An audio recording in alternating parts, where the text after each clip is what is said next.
किन्नर अखाड़े की आचार्य पीठाधीश्वर लक्ष्मी नारायण त्रिपाठी जी हमारे साथ मौजूद हैं और इन्हीं की शिष्या ममता कुलकर्णी ने संन्यास लिया, महामंडलेश्वर बनाया। आपने क्या देखा उनमें सानातन के प्रति बेटा समर्पण 23 साल से वो तपस्या में थी। वो अपनी कठिन परिस्थितियों में भी उन्होंने साधना नहीं छोड़ा और 2.5 साल से मेरे टच में थी और मैंने उनको पूरी अच्छी तरीके से परखा। जब कोई दाग नहीं रह गया, कोई ज़िंदगी में कोई बैगेजेस नहीं रह गए, तब हमने उनको धर्म में अपने पास बुला लिया। कई सारे अखाड़े थे लेकिन किन्नर अखाड़ा उन्होंने क्यों चुना, उसका उन्होंने एक जिक्र किया कि कहा? उन्होंने कहा कि यहाँ एक लिबर्टी है, मतलब कोई बंधन नहीं है। देखिए, आपको ये सुन के कैसा लगा? धर्म में आके बंधन रहे तो ये कौन सा धर्म है?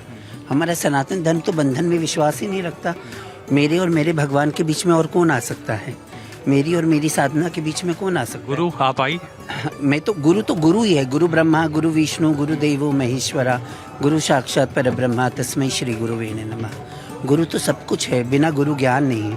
तो मेरे गुरु हरिगिरी महाराज का आशीर्वाद और अनुकंपा भी मेरे पे है ना। मेरे गुरुओं ने बहुत ढेरों आशीर्वाद मुझ पे दिए हैं और हम किन्नर अखाड़े जूना अखाड़े के साथ हैं। हमारे बहुत सारे बंधन हैं पर हम मर्यादाएं हैं, है ना, बंधन नहीं है।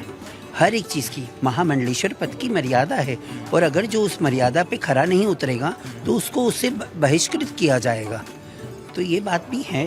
मर्यादाओं का पालन सभी को करना होगा, सबके लिए बराबर। जब मुझे करना है तो सबको करना है।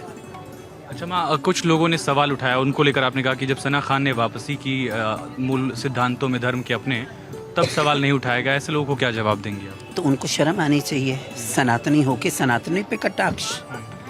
हमें तो खुश होना चाहिए कि हमारे धर्म के लोग हमारे से जुड़ रहे और आगे बढ़ना चाहते हैं। तो इससे सुंदर बात और क्या हो सकती है ना। सिर्फ सना अच्छा करी। सना ने अपने धर्म पे मूल सिद्धांतों पे वो वापस चली गई। उन्होंने बॉलीवुड का त्याग कर दिया, है ना। सब कुछ उसने भी किया, उसका भी साधुवाद है उसकी। वो अपनी परंपराओं को लेके चली। तब कोई मीडिया ने कुछ कटाक्ष नहीं किया, किसी ने कुछ बोला नहीं, सबने सराहा। तो हम सराहना चाहिए, हमें कटाक्ष नहीं करना चाहिए। हमें अपने बच्चों को प्रेरणा सूत्र बनना चाहिए, ना कि हम उनके रास्ते में कांटे बिछाना चाहिए। आखिरी सवाल, ये व्यक्तिगत सवाल मेरा है। आपके महामंडलेश्वर ने हालांकि सवाल का जवाब दिया, लेकिन मैं चाहता हूं कि पीठाधीश्वर होने के नाते आप भी बताएं। जैसे मेरे मन में ये था कि किन्नर अखाड़े का मतलब जो ट्रांसजेंडर्स हैं, धार्मिक पद पर हैं, वही हैं।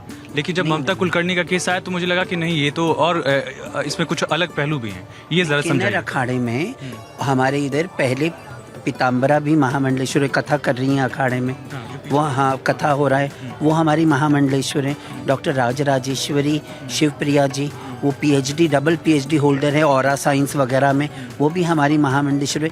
कितनी महंत हैं। श्री रेणुकानंद गिरी, वो प्रयागराज से महिला है, महंत है। पुरुष है अविनाश नंदगिरी, सतीश नंदगिरी, मणिकंडन अघोरी महाराज जी स्वामी, वो भी महामंडलेश्वर है। तो हमारे इधर तो सभी है। हमने किसी के लिए दरवाज़ा बंद नहीं किया कि सिर्फ किन्नरों के लिए नहीं। किन्नर अखाड़ा सबके लिए, जो किन्नरों का सम्मान करे, जो सनातन का सम्मान करे, जो हमारे साथ रह के कंफर्टेबल है, जिसे कोई आपत्ति नहीं है उसके लिए, और जिसे हमारा जगह सेफ और साउंड लगे, जिनको ये ना लगे कि खतरा हमसे है, तो वो हमारे पास आ सकते हैं। अच्छा, एक आखिरी सवाल, महामंडलेश्वर बनने के लिए कोई हायरार्की होती है या आपने उनका त्याग देखा, समर्पण देखा, इस वजह से? समर्पण, त्याग, धर्म का निष्ठा होना और सारी चीज़ें देखते हैं ना, तपस्या, सब कुछ देखा जाता है।